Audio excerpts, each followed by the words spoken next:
Do you think his handlers let him watch the news today?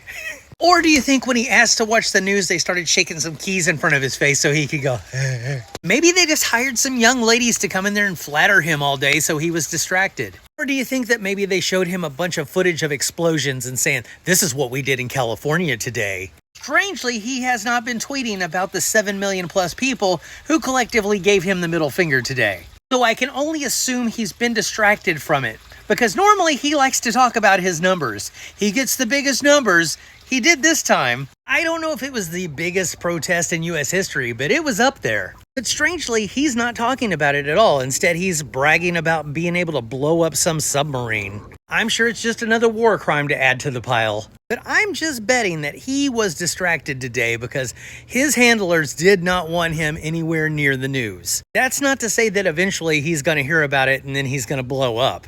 That'll probably happen. In other news, Prince Andrew had to give up his royal titles today.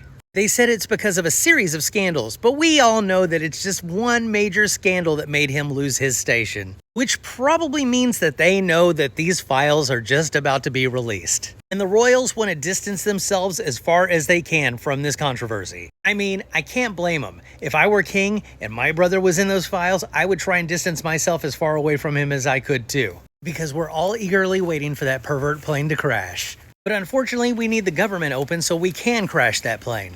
And apparently in the upcoming week, we're going to get to hear from the Supreme Court on whether or not Trump can continue to wave his military might in this country.